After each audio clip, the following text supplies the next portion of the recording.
তো hello student, welcome to study room. আজকের এই ক্লাসটি কম্পিউটার অ্যাপ্লিকেশনের গুরুত্বপূর্ণ 50টি প্রশ্ন উত্তর আলোচনা করব। এই প্রশ্ন উত্তরগুলো পঞ্চায়েতের আপকামিং যে পশ্চিমবঙ্গের গ্রাম পঞ্চায়েতের পরীক্ষা আসছে তার জন্য খুবই গুরুত্বপূর্ণ। তো ভিডিওটা শেষ পর্যন্ত দেখতে থাকো এবং এর যদি পিডিএফটা তোমরা কালেক্ট করতে চাও তবে আমার টেলিগ্রাম চ্যানেলে তোমরা জয়েন করবে, যার লিঙ্ক তোমরা পেয়ে যাবে ভিডিও ডেসক্রিপশানে বা আমার এই ইউটিউব চ্যানেলের ডেসক্রিপশানে গিয়ে তোমরা পেয়ে যাবে। তো চলো বেশি সময় নষ্ট না করে ক্লাসটা শুরু করি। 1 নম্বর প্রশ্ন, কম্পিউটারের জনক কাকে বলা হয়? উত্তর, চার্লস ব্যাবেজ। এবং আধুনিক কম্পিউটারের জনক বলা হয় কাকে? অ্যালান টুরিংকে। তোমরা এটা মনে রাখবে, এই প্রশ্নটা প্রায় আসে ভিভিআই টপিক, একদম ভিভিআই প্রশ্ন করে রাখো। তোমরা চাইলে নোটও করে রাখতে পারো, আর তাছাড়া আমি তো পিডিএফ দিয়েই দেবো। এরপরে আসছি 2 নম্বর প্রশ্ন, কম্পিউটারের মস্তিষ্ক, ব্রেইন অফ কম্পিউটার কাকে বলা হয়? উত্তর, সিপিইউ, যার full form central processing unit. 3 নম্বর প্রশ্ন, সিপিইউ এর প্রধান 3টি অংশ কি কি? উত্তর, এএলইউ, যার full form arithmetic logic unit, এবং সিইউ, যার ফুল ফর্ম কন্ট্রোল ইউনিট এবং মেমোরি ইউনিট। এরপরে আসছি 4 নম্বর প্রশ্ন, নিচের কোনটি একটি ইনপুট ডিভাইস নয়? এখানে অপশান, এখানে একটু প্রশ্নটা একটু মিস্টেক আছে। তো এখানে তোমরা কি করবে, এখানে কিবোর্ড, মাউস এবং স্ক্যানার এগুলো হচ্ছে ইনপুট ডিভাইস, এবং প্রিন্টার আউটপুট ডিভাইস, এটা মনে রাখবে। প্রিন্টার আউটপুট ডিভাইস এবং কিবোর্ড, মাউস এবং স্ক্যানার এগুলো ইনপুট ডিভাইস। এরপরে আসি 5 নম্বর প্রশ্ন, এমআইসিআর এর পূর্ণরূপ কি? এটি কোথায় ব্যবহৃত করা হয়? এর উত্তর, ম্যাগনেটিক ইঙ্ক ক্যারেক্টার রিকগনিশন।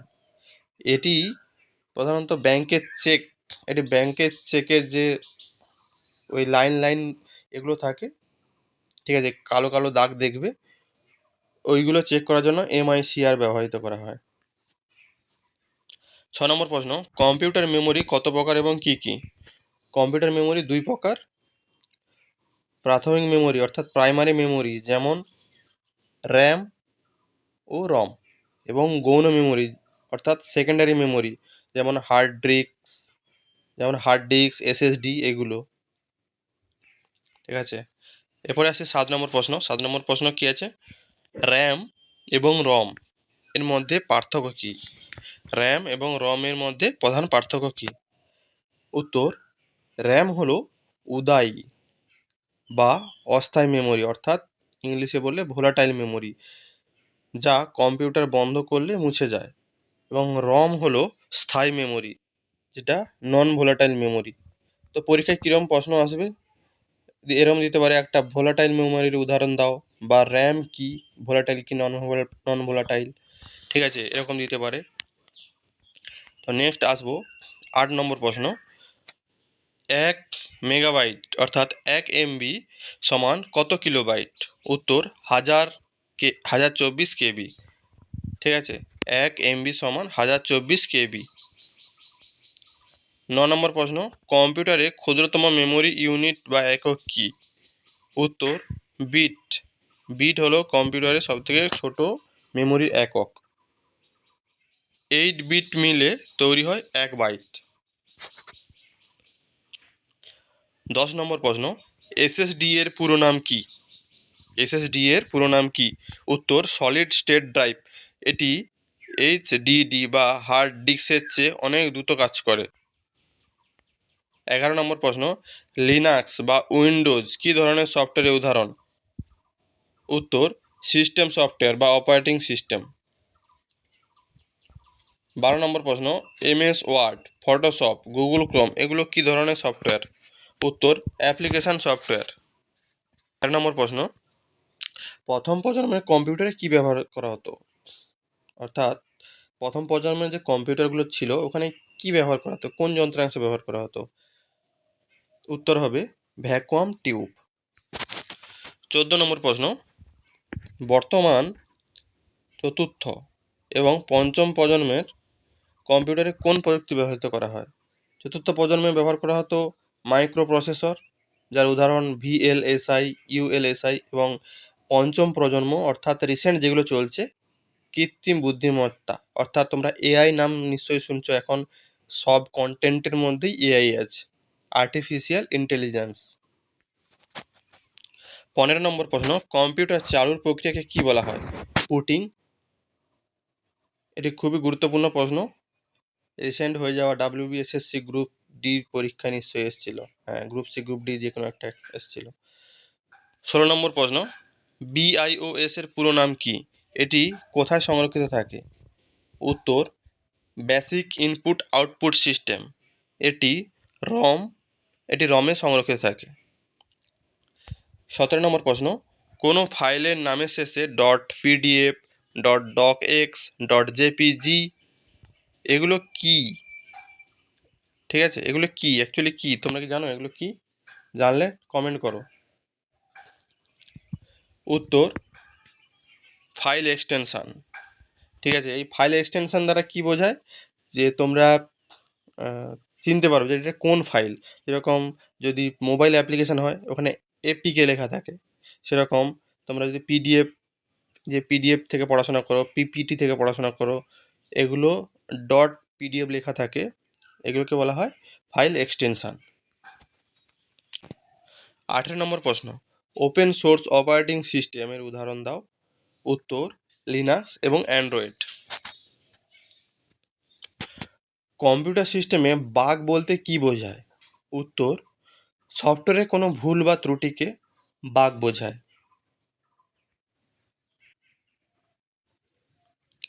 20 নম্বর প্রশ্ন, কম্পিউটারের 20 নম্বর প্রশ্ন, কম্পিউটারের সমস্ত হার্ডওয়্যার এবং সফটওয়্যারের মধ্যে সমন্বয় সাধন করে কে? উত্তর, অপারেটিং সিস্টেম। 21 নম্বর প্রশ্ন, এমএস ওয়ার্ডে কোনো লেখা কপি এবং পেস্ট করার শর্টকাট কি কি? উত্তর, কপি করার জন্য Ctrl+C এবং পেস্ট করার জন্য Ctrl+V। এটি খুবই গুরুত্বপূর্ণ, তোমরা মনে রাখবে। 22 নম্বর প্রশ্ন, এমএস ওয়ার্ডের আনডু এবং রিডু করার শর্টকাট কমান্ড কি? আনডু করার জন্য Ctrl+Z এবং রিডু করার জন্য Ctrl+Y।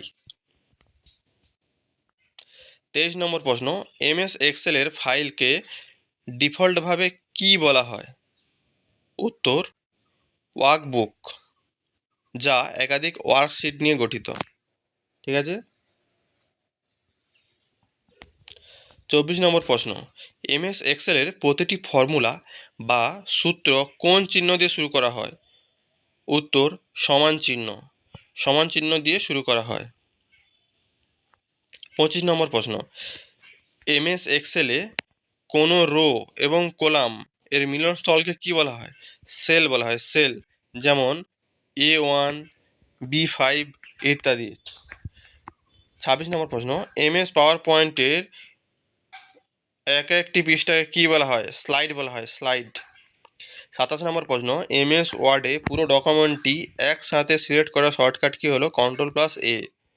এমএস এক্সেলের সর্বোচ্চ এবং সর্বনিম্ন মান বের করার ফর্মুলা কোনটি? সমান চিহ্ন দিয়ে ম্যাক্সিমাম, তারপরে ফার্স্ট ব্র্যাকেট দিতে হবে, এরপরে সমান চিহ্ন দিয়ে মিনিমাম, তারপরে ফার্স্ট ব্র্যাকেট দিতে হবে। এই যেভাবে তোমরা দেখতে পাচ্ছ এইভাবে। 29 নম্বর প্রশ্ন, এমএস ওয়ার্ডের স্পেলিং বা বানান চেক করার শর্টকাট কি কোনটি? উত্তর, F7। F7 দ্বারা তোমরা স্পেলিং চেক করতে পারবে এমএস ওয়ার্ডে। 30 নম্বর প্রশ্ন, কোনো ডকুমেন্ট প্রিন্ট করার আগে তা কেমন দেখাবে সেটা দেখার জন্য কি ব্যবহৃত করা হয়? উত্তর, প্রিন্ট প্রিভিউ, যার শর্টকাট কি Ctrl+F2। 31 নম্বর প্রশ্ন, ডাব্লিউডাব্লিউডাব্লিউ এর পূর্ণ রূপ কি এবং এর আবিষ্কারক কে? কোশ্চেনটি খুবই গুরুত্বপূর্ণ। ঠিক আছে। উত্তর, ডাব্লিউডাব্লিউডাব্লিউ এর full form world wide web, এর আবিষ্কারক টিম বার্নার্স-লি, টিম বার্নার্স-লি। 32 নম্বর প্রশ্ন, ইউআরএল এর পুরো নাম কি? উত্তর, ইউনিফর্ম রিসোর্স লোকেটর। এটি কোনো ওয়েবসাইটের একটা নির্দিষ্ট ঠিকানা। 33 নম্বর প্রশ্ন, এইচটিটিপি এবং এইচটিটিপিএস এর মধ্যে প্রধান পার্থক্য কী? উত্তর, এইচটিটিপিএস এর এস অক্ষরের অর্থ হলো সিকিউর। এটি ডেটা আদান প্রদানের এনক্রিপ্ট বা সুরক্ষিত রাখে। ঠিক আছে, এই এস লেখা ওয়েবসাইট দেখবে ওইগুলো সিকিউর। তোমরা যখন ব্রাউজিং করবে মোবাইলে বা কম্পিউটারে, তোমরা দেখতে পাবে একটা একটা ওয়েবসাইটে লেখা থাকে এইচটিটিপি এবং এইচটিটিপিএস। ঠিক আছে, ওই এস যেটা সেটা বেশি সুরক্ষিত, ওইটা তোমরা ভরসা করতে পারো ওই ওয়েবসাইটকে। 34 নম্বর প্রশ্ন, ল্যান ল্যান এবং ওএন এর পুরো নাম কি? ল্যানের পুরো নাম লোকাল এরিয়া নেটওয়ার্ক, একটি অফিস বা বাড়ির মধ্যে সীমাবদ্ধ থাকে। ওয়েন ওয়েন এর সম্পূর্ণ নাম হচ্ছে ওয়াইড এরিয়া নেটওয়ার্ক, সারা বিশ্ব জুড়ে বিস্তৃত নেটওয়ার্ক, যেমন ইন্টারনেট। যে ইন্টারনেট আমরা ব্যবহার করি সেটি তাহলে কিসের উদাহরণ? এটি হচ্ছে ওয়েন এর উদাহরণ। When, WAN, wide area network. 35 নম্বর প্রশ্ন, আইপি অ্যাড্রেসের পুরো নাম কি? এটি কি কাজে লাগে? উত্তর, ইন্টারনেট প্রোটোকল অ্যাড্রেস। ইন্টারনেটে যুক্ত প্রতিটি কম্পিউটারের নিজস্ব পরিচয় বা ঠিকানা নির্ধারণ করতে এটি ব্যবহৃত করা হয়। 36 নম্বর প্রশ্ন, অযাচিত বা বিজ্ঞাপনী ইমেল যা ইনবক্সে ভিড় জমায় তাদেরকে কি বলা হয়? স্প্যাম মেল বা জাঙ্ক মেল বলা হয়। 37 নম্বর প্রশ্ন, কম্পিউটারকে হ্যাকার বা ভাইরাস থেকে রক্ষা করার জন্য কোন সিকিউরিটি সফটওয়্যার ব্যবহৃত করা হয়? উত্তর, ভাইরাসের হাত থেকে অ্যান্টিভাইরাস ব্যবহার করা হয় এবং হ্যাকারদের হাত থেকে বাঁচার জন্য ফায়ারওয়াল ব্যবহৃত করা হয়।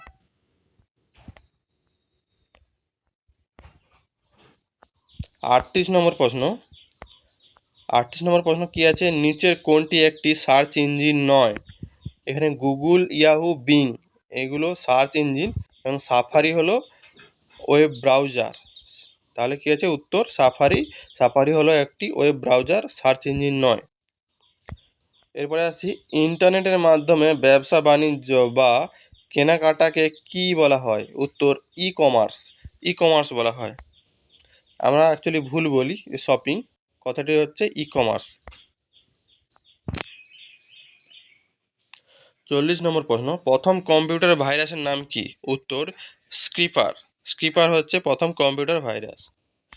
41 নম্বর প্রশ্ন, পশ্চিমবঙ্গের পঞ্চায়েত স্তরে গ্রামীণ উন্নয়নের কাজে তদারকির জন্য প্রধানত কোন পোর্টাল ব্যবহার করা হয়? উত্তর, ই গ্রাম স্বরাজ। ই গ্রাম স্বরাজ পোর্টাল ব্যবহৃত করা হয়। 42 নম্বর প্রশ্ন, GIS এর পূর্ণ রূপ কি? যা পঞ্চায়েতে গ্রামীণ পরিকল্পনা এবং মানচিত্র তৈরিতে কাজে লাগে। উত্তর, জিওগ্রাফিক্যাল ইনফরমেশন সিস্টেম। GIS এর ফুল ফর্ম। 43 নম্বর প্রশ্ন, ICT এর পুরো কথাটি কি? উত্তর, ইনফরমেশন অ্যান্ড কমিউনিকেশন টেকনোলজি। 44 নম্বর প্রশ্ন, PDF এর পূর্ণ মান কি? উত্তর, পোর্টেবল ডকুমেন্ট ফরম্যাট। 45 নম্বর প্রশ্ন, GUI এর পুরো নাম কি? উত্তর, গ্রাফিক্যাল ইউজার ইন্টারফেস। এরপরে আসছি 46 নম্বর প্রশ্ন, ওয়াইফাই এর পুরো নাম কি? উত্তর, ওয়্যারলেস ফিডেলিটি। 47 নম্বর প্রশ্ন, USB এর ফুল ফর্ম কি? উত্তর, ইউনিভার্সাল সিরিয়াল বাস। 48 নম্বর প্রশ্ন, ই গভর্নেন্স বলতে কি বোঝায়? উত্তর, সরকারি সুযোগ সুবিধা এবং তথ্য প্রযুক্তির মাধ্যমে জনগণের কাছে ডিজিটাল উপায়ে পৌঁছে দেওয়া। 49 নম্বর প্রশ্ন, OTP এর পুরো নাম কি? যা অনলাইনে লেনদেন সুরক্ষার জন্য ব্যবহৃত হয়। উত্তর, ওয়ান টাইম পাসওয়ার্ড। 50 নম্বর প্রশ্ন এবং এই ক্লাসের শেষ প্রশ্ন, সরকারের বিভিন্ন জনকল্যাণমুখী প্রকল্পের টাকা সরাসরি উপভোক্তার ব্যাংকে অ্যাকাউন্টে পাঠানোর প্রক্রিয়াকে কী বলা হয়? DBT, যার full form direct benefit transfer. বর্তমান অন্নপূর্ণা ভাণ্ডারের এই লিঙ্কটি করাতে হচ্ছে DBT লিঙ্ক। ঠিক আছে, এখন ট্রেন্ডিংয়ে চলছে DBT লিঙ্ক। ভিডিওটা শেষ পর্যন্ত দেখার জন্য তোমাদেরকে ধন্যবাদ। যদি ভিডিওটা ভালো লাগে বন্ধুদের সঙ্গে শেয়ার করবে এবং চ্যানেলটা সাবস্ক্রাইব করতে ভুলবে না।